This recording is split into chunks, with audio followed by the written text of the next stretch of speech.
Trust Once Lost. Chapter 8. I'm not locked in here with you.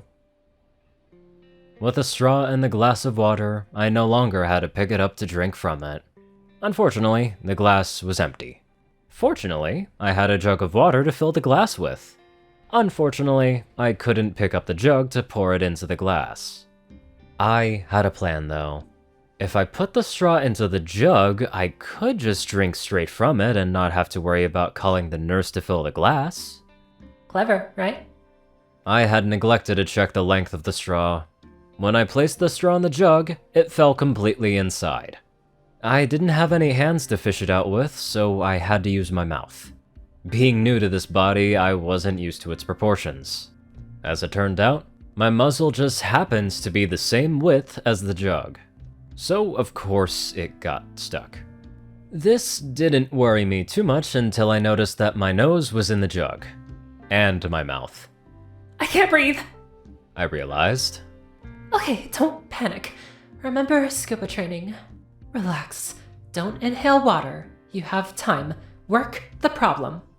I was standing on the bed, leaning over the bedside table to drink from the jug. I shifted my weight onto my injured leg and tried to pull the jug off my face, but my hoof couldn't get a grip on the smooth surface. I had already lifted my face up, so the jug was just hanging there in defiance of gravity. How is it so stuck? Oh, right. Suction.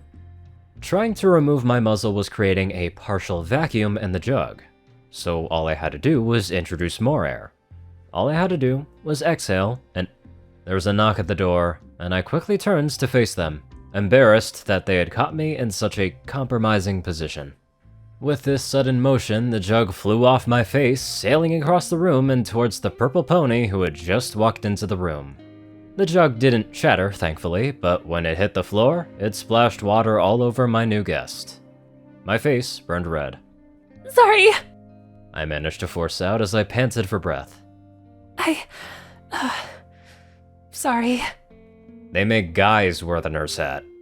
The era of nurses wearing hats and skirts on Earth was well before my time, and if I had to guess, also before the time they allowed men to be nurses. It had never occurred to me that in Equestria, they might have stallions wearing the same uniform. I'd never tell him this, but to me, it looked rather silly, and he looked rather out of place. Of course, his looking out of place may also have had to do with the trainee badge on his hat, and his body language, which screamed, I am new here and terrified of getting in any pony's way. Perhaps with a tinge of, Please stop throwing things at me. The nurse hats here were multifunctional.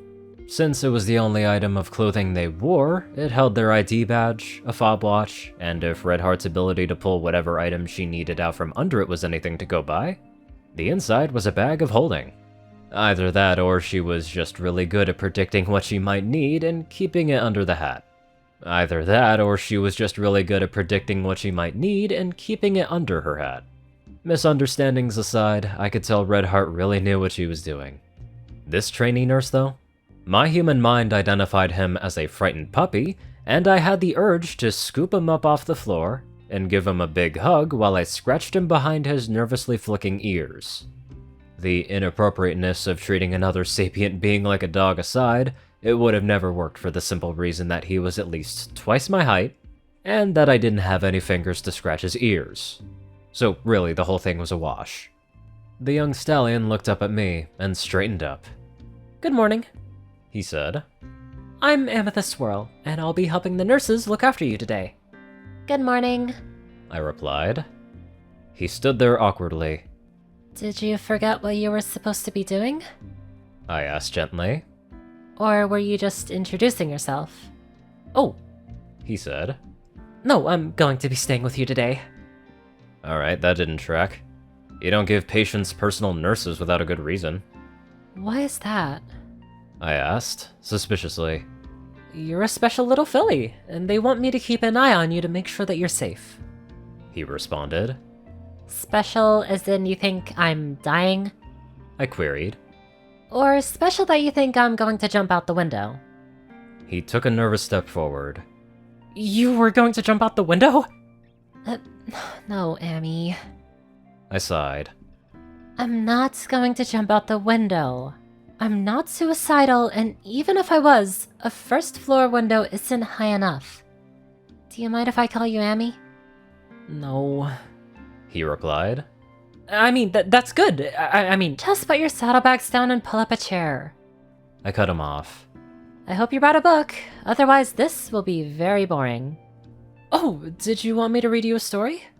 He asked. Sorry, I didn't know I would be looking after you today, so all I have is my nursing textbooks. Oh, that's right! He brightened up.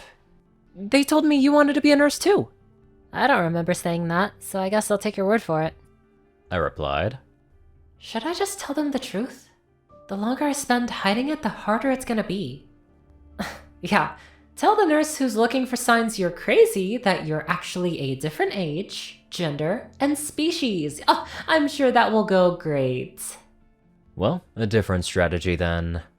Maybe I could get more information about what they really thought of me.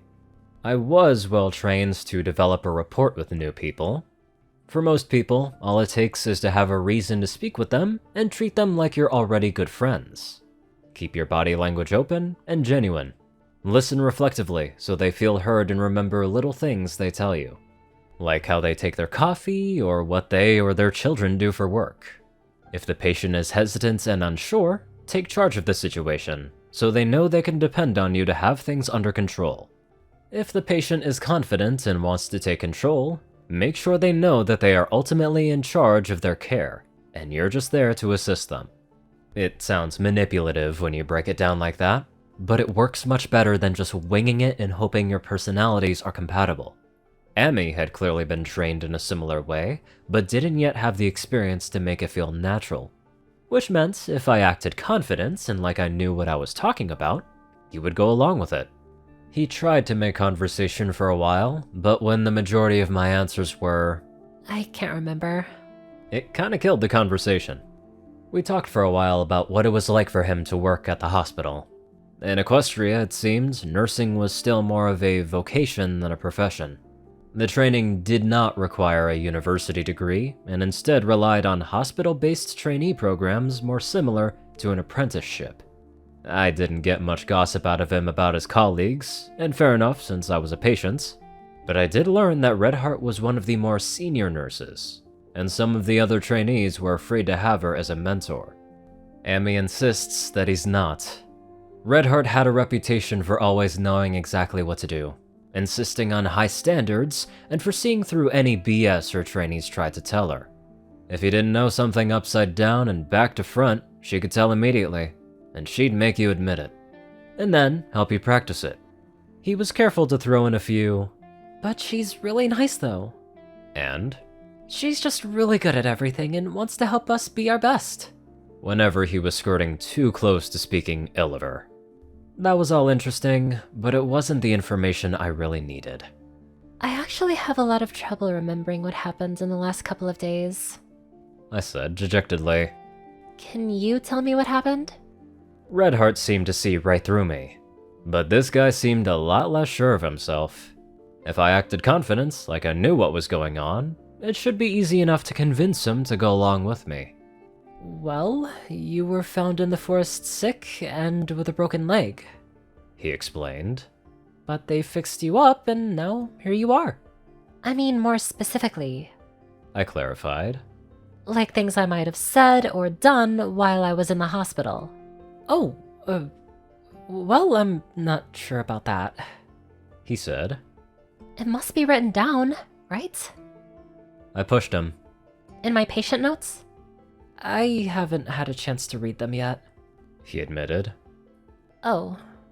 I said, pouting slightly as I looked down at the floor.